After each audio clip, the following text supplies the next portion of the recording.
학계, 스가라. 말라기는 포로기 이후 페르시아 시대를 배경으로 한 구약 선지 문학입니다. 학계와 스가랴는 동시대 인물로 페르시아의 세 번째 왕 다리오 1세 때에 서로 힘을 합쳐 예루살렘 성전을 건축하는 일을 독려합니다. 다리오 1세는 역사적으로 주전 490년에 마라톤 평원에서 아테네군과 싸워 군사적 수의 우세에도 불구하고 아테네의 전술적 전략에 밀려 패배한 왕입니다. 그때 아테네의 한 병사가 승리의 소식을 알리기 위해 마라톤 평원에서 아테네까지 뛰어가 승리했으니 항복하지 말라는 소식만 알리고 절명한 것이 계기가 되어 오늘날 마라톤 경기가 그때 뛴 거리인 42.195km가 되었습니다. 다리오 1세의 아들은 크세르크세스 1세로 고대 페르시아의 왕위를 그리스식으로 표현한 크세르크세스는 영웅들의 통치자란 뜻입니다. 이 왕이 구약에 나오는 에스더의 남편이자 히브리식 발음으로 아하수에로 왕이라는데 대체로 의견이 모아지고 있습니다. 학계는 예언의 메시지를 전한 날짜들이 구체적으로 기록되어 있어서 구약에서 가장 연대가 정확한 책이라고 할 수 있습니다. 다리오 왕 통치기간 제2년 6째 달 초하루, 7째 달 21일, 9째 달 24일까지 약 4개월에 걸쳐 여호와께서 주신 4번의 메시지를 기록합니다. 이때가 주전 520년입니다. 그 당시 스룹바벨은 유다의 총독이었으며 여호수아가 대제사장이었습니다. 학계는 무거운 임무를 맡았습니다. 다른 선지자는 메시지만 전하면 되었는데 학계는 눈에 보이는 성과를 내야 했습니다. 바로 66년 전에 파괴된 성전을 재건하는 일입니다. 포로기 이후 페르시아 시대 때의 제국에 흩어져 살던 이스라엘 디아스포라들이 예루살렘에 귀환하여 살고 있었습니다. 학계는 각자 자기 집 짓기에만 바쁘고 하나님의 일에 무관심한 백성들에게 동기부여를 하며 그들에게 영적인 우선순위를 확립하도록 일깨워줍니다.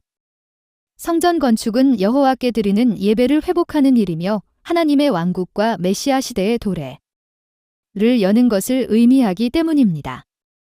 그들의 삶이 어려웠던 것은 성전 건축하는 일에 우선순위를 두지 않았기 때문임을 보여줍니다. 단 23일 만에 이처럼 즉각적이고 실천적 반응을 일으킨 설교는 드뭅니다. 총독 스룹바벨과 대제사장 여호수아와 백성들은 선지자의 메시지를 청종하며 여호와를 경외함으로 같은 달 24일에 즉각 하나님의 성전 공사를 시작합니다. 하나님께서 그들을 감동시키신 결과입니다. 그들의 이러한 반응은 하나님의 축복을 얻기 위해서 어떻게 해야 하는지를 우리에게도 모범적으로 잘 보여줍니다. 우선순위를 잘 결정하라는 것입니다. 그러나 학계의 메시지를 현대의 교회 건축에 대한 동기부여를 하기 위해 그대로 대입하는 것은 주의해야 합니다. 당시의 성전의 의미와 현대의 교회 건축은 전혀 다른 영적인 의미와 무게를 가지고 있기 때문입니다. 학계는 4번에 걸친 메시지를 통해 성전 건축을 촉구하며 축복의 약속과 다윗 왕국의 회복과 메시아에 대한 기대를 예언합니다. 에스라 6장에 보면 다리오 왕이 조서를 내려 성전 건축할 재정과 제사드릴 제물을 공급해주는 내용이 나옵니다. 덕분에 다리오 왕 제6년 아달월 3일에 성전 건축을 마쳤다는 기록이 나옵니다. 스학계에서 메시지를 시작한 날이 다리오 왕 제2년이므로 4년 만에 성전이 완성된 것입니다. 이때가 주전 516년이므로 예루살렘 성전이 파괴된 586년으로부터 정확히 70년이 지난 후 성전이 다시 지어진 것입니다. 많은 학자들은 이때를 70년의 포로 생활이 상징적으로 마감된 때로 봅니다. 이 성전은 스룹바벨의 리더십하에 완공되었다고 해서 스톱바벨 성전이라 부릅니다. 학계는 나의 축제일이라는 의미인데 이름 그대로 성전을 완성해서 축하하게 돼 있습니다. 첫 번째 성전은 솔로몬 성전, 두 번째 성전은 스룹바벨 성전, 세 번째 성전은 신약시대 헤롯 성전이라 부르는데 결국 이 모든 성전들은 다 파괴되어 현재까지 예루살렘의 성전은 건축되지 못한 상태로 남아 있습니다.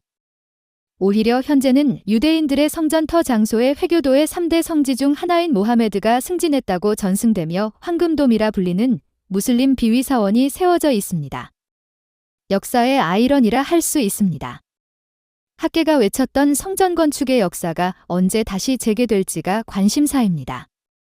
그때는 바로 이 황금돔 자리에 성전이 세워져야 하는데 그러려면 무슬림들이 여호와를 믿고 따르는 그날이 오기를 기도해야 합니다. 그날이 올 것을 믿음으로 바라보며 학개서를 묵상하시기 바랍니다. 구독과 좋아요는 영상 제작에 큰 도움이 됩니다.